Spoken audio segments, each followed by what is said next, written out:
How's it going, guys? My name's Camel, and welcome back to part 3 of the Elder Scrolls Online blacksmithing tutorial video. If you haven't seen part 1 or part 2, go and check them out. It'll probably answer a lot of questions if you have any. If you do have any questions that aren't answered in any 3 of these videos in regards to the Elder Scrolls Online blacksmithing, please leave a comment and I'll answer it to the best of my abilities. Now let's pick up right where we left off, straight on to improving.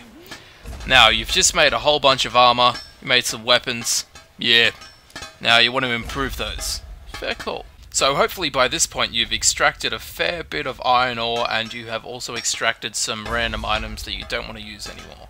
Because as I explained earlier, this is how you get honing stones. Now this is the only way I could find out how to get them. I'm certain that other players will be selling their honing stones.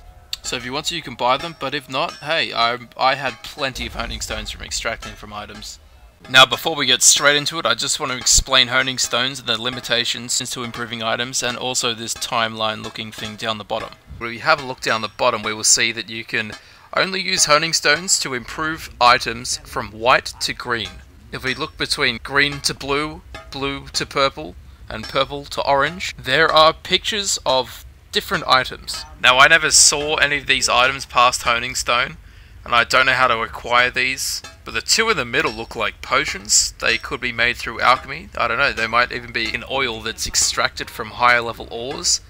But that gadget on the end there looks, it looks quite geological, so it is probably extracted from a very high level ore. But I'll talk a little bit more on improving items past green after I show you how the honing stone and the improvement system works. How to get to improving: we want to run back over to the blacksmithing station, and then up the top we want to hit the second tab. Now we can either hit weapons or armor. This will just bring up a list of weapons and armor that are in your inventory. Okay, here's a run through of how to improve an item that you've made. Now, I have just made this beautifully crafted two-handed claymore, and I want to improve it. When you select an item to improve it, in the middle of the screen there it'll bring up a window showing you the item that will come out of it if it is successfully improved. So as you can see there, in my inventory it's still a white sword, but in the middle of the screen the item window is showing the green sword that it will be improved to, and is also showing the stats of the green sword that it will be improved to. Now I currently have 7 honing stones in my inventory. When you improve an item from white to green, every honing stone you add increases the chance of it improving by 20%. As I'm sure you can see here, there's a plus or minus sign to add or subtract the amount of honing stones. The number in the middle is how many honing stones are currently going to be consumed to attempt to improve that item. So if I try and improve an item with 1 honing stone, there's a 20% chance that will work. If it doesn't work, the honing stone will be destroyed and the item will be exactly the same as it was. If it does work, then I should go and buy a lottery ticket. Now I wasn't feeling that lucky here, so I added 4 more honing stones to the one already there, which left me with 5 honing stones ready to be consumed by the improvement process. As you can see there, the improvement chance has gone all the way up to 100%. And improvemento! It has gone from white to green, and as you can see, the stats have also increased.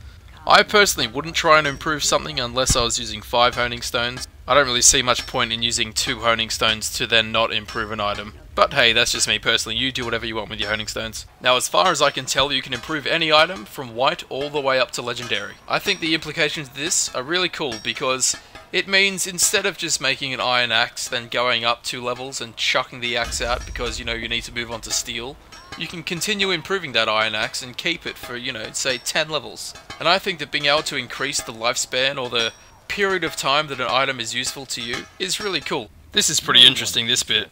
I don't know what it's actually called, but I just call it lucky dip items. These are items that you can buy from blacksmithing suppliers, and when you use it, it kind of just randomly creates an item that you gain from it. Now every time you use one of these, you do get an item. There's no like, oh, am I going to get one? Was that a waste of money? You will always get an item. And the quality of the item isn't always relevant to the color of the name of the lucky dip item that you bought. The item requirements and stats will be scaled around the level that was required to use your lucky dip item. I've learnt since I did this that you can get epic items from these. I think I was a bit ripped off here because I just got the old green. Who am I kidding? Green's awesome. Now here I was level 6, so the only one I could use at this stage was the Unidentified heavy armor. So I bought 2 of them. Now you don't have to go to a blacksmithing station or anything like that to use it. You just go to your inventory, right click on the Unidentified heavy armor. In that little list there, hit use, and it will create a random item from that for you. And there it is, I got the Iron Pauldron of Health. Now just keep it in mind that is 2 pauldrons, Pauldronaeus, Pauldroni, Pauldrodopolus, Pauldrongotsus. I think it's just 2 pauldron, maybe, yeah, a pair of pauldron, I don't know. And with this one I got the Iron Sabatons of Magica. I suppose that could be useful to a Templar, as I am, as I always will be. Before we end this video, I'm just going to talk about 2 things that I should have covered in previous blacksmithing videos, but at the time I didn't know, I just forgot to mention. So, firstly, anything you do in regards to a blacksmithing station, whether you're creating an item, researching an item, improving an item, or extracting from items, every single one of these will give you experience going towards leveling you up, and it will also level up your blacksmithing skill. And secondly, we're going to go back to the styles. Now, a lot of you have been asking me how to learn different crafting styles beyond the one that you start with. Luckily, a lot of you guys have been leaving a lot of comments and educating myself and other players on questions left unanswered in previous videos. One of the questions answered was how to learn different crafting styles. When you're out and about in Tamriel, you run into motifs. If you run into one, it should be pretty obvious. It should look something like this. An item on the ground with a glow around it that you can interact with. Once you read that motif, you can then apply whatever crafting style that motif teaches you. And that's awesome. I love how they've done that. I love how they're promoting exploration within the world they've created. Alright guys, that's it for the Elder Scrolls Online Blacksmithing Tutorial Part 3.